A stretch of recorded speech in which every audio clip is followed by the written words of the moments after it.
Focus Retail, l'interview. Depuis le début de la pandémie, les commerces ont souffert des fermetures imposées par les restrictions sanitaires. La fréquentation des commerces spécialisés des métropoles reste loin du niveau pré-épidémique, selon l'indicateur de la Fédération d'enseignes Procos. Pour en parler, j'ai le plaisir de recevoir Philippe Journeau. Bonjour. Bonjour. Vous êtes président de la compagnie de Phalsbourg, un des acteurs majeurs du marché immobilier commercial. Êtes-vous inquiet à l'arrivée des soldes ? Alors, nous, à la compagnie de Phalsbourg, on n'est pas inquiets. Alors, les gens ne connaissent pas la compagnie de Phalsbourg, mais ils connaissent très bien nos sites commerciaux. Ça s'appelle The Village, du côté de Lyon. Ça s'appelle Mon Grand Plaisir, du côté de Plaisir. La Croix-Blanche, à Sainte-Geneviève-des-Bois.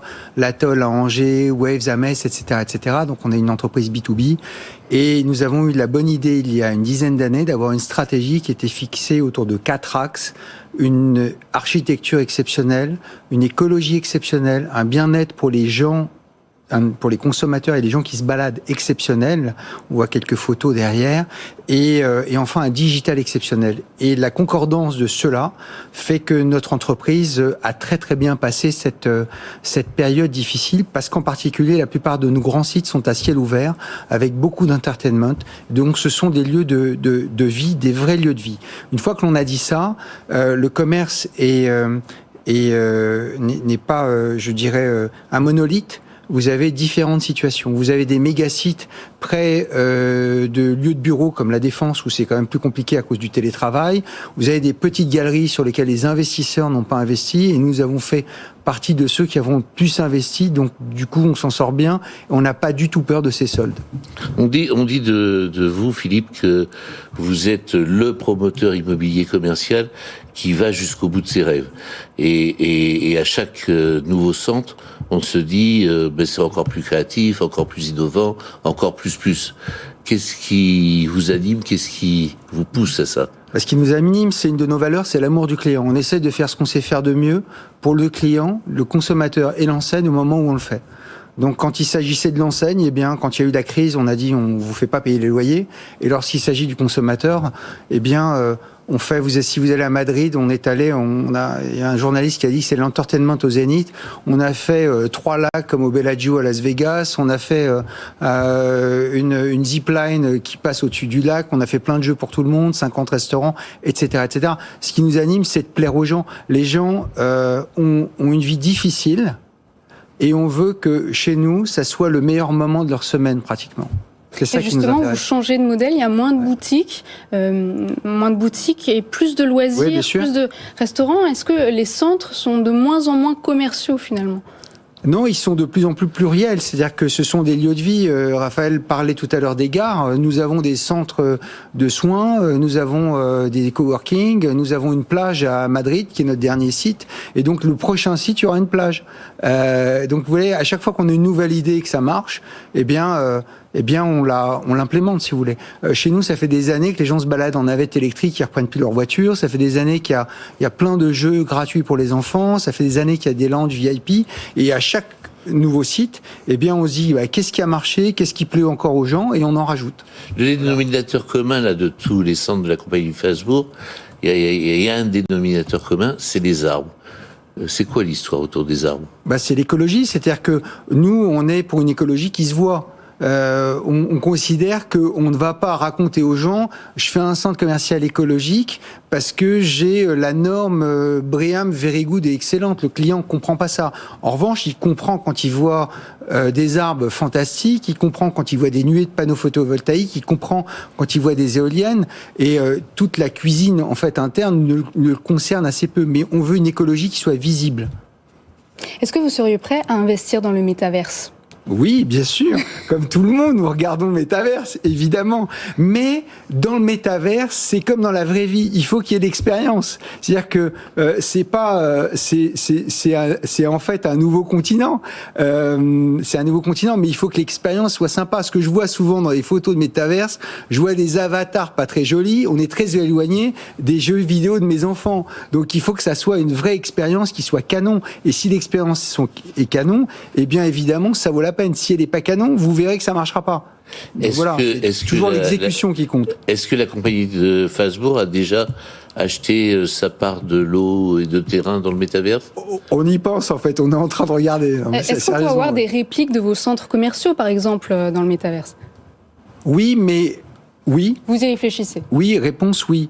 Mais... nous en digital, on a été vraiment très précurseurs sur le digital. On a fait une chose qui est très importante, c'est qu'on a fait via une société partenaire qui s'appelle Wishibam, le premier centre qui soit à la fois physique et digital. Vous parliez de l'angoisse des soldes, des résultats, etc. Notre village de marque est à la fois physique et digital, c'est-à-dire que vous pouvez acheter d'ici dans la boutique du magasin que vous aimez bien, qui est à Villefontaine, et vous êtes livré ici, ou bien vous pouvez aller le chercher dans le magasin, eh bien, l'année dernière, on a fait plus 38% de croissance. Grâce en plein Covid. Ouais. Grâce à et on est à plus 27 par rapport à 2019. Alors, tout le commerce et tous nos sites sont pas comme ça, mais c'est le site qui a été le plus, où on est allé le plus loin dans cette expérience digitale. Et sincèrement, il y a des effets de levier qui sont fantastiques pour le commerce. Et d'ailleurs, cette société Wishibam essaie de digitaliser des centres-villes entiers. Parce qu'un de nos sujets, c'est que si le commerce ne devient que digital, les villes meurent. On a tous vu les villes fantômes, etc. Et vraiment, et ça a un impact sur la vie sociale en fait des gens. Ça a un impact même sur l'humeur des gens. Et donc c'est très important que nos centres-villes, que nos centres commerciaux au sens large continuent à attirer des gens en les étonnant et en créant le lieu le plus sympa de la ville. Enfin, en tous les cas, c'est notre vision. Une question, Philippe, qui est une petite question là, juste pour savoir si vous savez. The Village, le centre commercial dont vous parlez, quelle est l'enseigne qui a le plus gros chiffre d'affaires au mètre carré? Je sais, évidemment que je sais. C'est Rituals. Ah, je croyais que c'était Haribo. Non, c'est Rituals. Ah oui. Rituals a le plus gros chiffre d'affaires au mètre carré. Et c'est agrandi et c'est devenu le premier magasin européen de Rituals, comme Lindt à The Village est devenu le premier magasin France de Lindt, etc., etc. Il y a des taux de croissance que je ne peux pas divulguer ici, mais qui sont très étonnants. Alors une fois qu'on a dit ça, c'est comme dans la vraie vie. Il y a ceux qui ont des forts taux de croissance et ceux qui galèrent un petit peu. Et on voit quand même qu'il y a des catégories qui ont très bien marché les dernières années. Le soin, Rituals, le sport, ça a très bien marché. En revanche, par exemple, la chaussure de ville, ça a beaucoup moins bien marché. Voilà. Mais, et les bonbons. Et les bonbons, ça cartonne. Ah bah oui, on adore. Ouais. J'ai vu. Mais Haribo est 3e. Ah bon, ok. Mais à des chiffres très élevés. Hein. Alors, on a parlé de la transformation digitale, on a parlé longuement pendant les assises du commerce qui ont duré pendant 3 semaines, qui met le commerce au cœur de la stratégie publique. Est-ce que vous souhaitez un plan commerce de 2030 ? D'abord, je trouve que c'est bien que le gouvernement ait pris conscience qu'il fallait faire quelque chose pour relancer le commerce français et pour aider le commerce français. Il y a, vous savez, je le disais, le commerce n'est pas un monolithe. Vous avez du commerce de centre-ville qui a beaucoup souffert. Vous avez du commerce de grands centres commerciaux. Vous avez du commerce de retail park qui est essentiellement nôtre. Et dans ce commerce de retail park, vous avez la boîte de périphérie et vous avez l'entertainment comme nous le faisons à la compagnie de Fasbourg. Donc ce segment-là marche super bien. Et vous avez le commerce digital. Et tout ça, ça forme le commerce. Bon. Et le gouvernement a voulu prendre les choses en main pour essayer de booster le commerce parce qu'il a très bien compris qu'en ayant laissé mourir notre industrie, eh bien on l'a payé maintenant. Et donc, il ne faut pas que notre commerce meure. Donc, vous souhaitez plus d'implication des pouvoirs publics? Nous, on souhaite que les gens fassent leur travail. Ce qu'on ne veut pas, c'est des gens qui aillent pleurer toute la journée parce qu'ils ne font pas leur travail et que ça ne marche pas. Voilà. Donc, si vous faites bien votre travail, ça marche. Et c'est ce qu'on l'on dit d'ailleurs à nos clients. Nous, on sait lesquels font bien leur travail et lesquels font pas bien leur travail, et on leur dit gentiment, poliment, écoutez, il faut peut-être être plus créatif, il faut peut-être être un peu plus pushy sur les prix, etc., etc. Aujourd'hui, le gouvernement, on trouve ça super qu'il ait des actions pour le commerce. On pense que le commerce de centre-ville doit être aidé. On pense que les grandes zones commerciales, c'est des réservoirs de la ville de demain, car il vous a pas échappé qu'il y a une loi climat qui fait qu'on peut plus construire, je dirais, sur un terrain nu ou sur un terrain agricole. Et nous, on trouve ça très bien. On a plusieurs expériences comme ça. Mon grand plaisir, que vous connaissez, eh bien, c'est une friche. Vous trouvez ça bien? Ça vous freine pas dans vos démarches? On trouve ça très bien, oui, bien sûr. Okay. Bien sûr. Okay. Oui, d'autant que ça remplit une carence énorme. La France était dotée d'une politique industrielle, la France était dotée d'une politique agricole, et jamais personne n'a parlé d'une politique commerce. Le commerce en France, c'est 450 milliards d'euros. Il était temps qu'il y ait un vrai projet commerce 2030. Vous avez une zone commerciale comme plan de campagne, c'est 6000 personnes. Florange, c'était 400 personnes.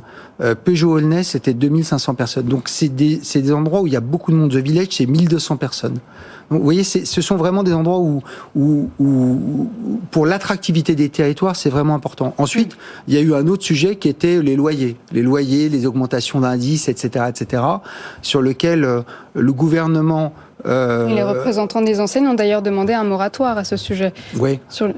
Mais nous, on a une politique, autant on est vraiment très proche de nos clients, autant on dit, écoutez, il y a une inflation à 2,88, on voit pas pourquoi les baux commerciaux pourraient pas augmenter. Alors moi, j'ai été un petit peu provocateur, parce que dans une réunion au ministère, j'ai dit, écoutez, moi, il n'y a pas de problème, vous voulez qu'on n'augmente pas les loyers, eh bien, ce qui compte, c'est le consommateur. Donc ceux qui signent une charte avec nous, qui disent, on s'engage à pas augmenter notre loyer dans l'année, il n'y aura pas d'augmentation de l'indice. J'ai une enseigne qui a répondu. Merci d'avoir été avec nous, Philippe Journeau. Le message est passé. Je rappelle que vous êtes président de la compagnie de Phalsbourg et tout de suite le chiffre de la semaine.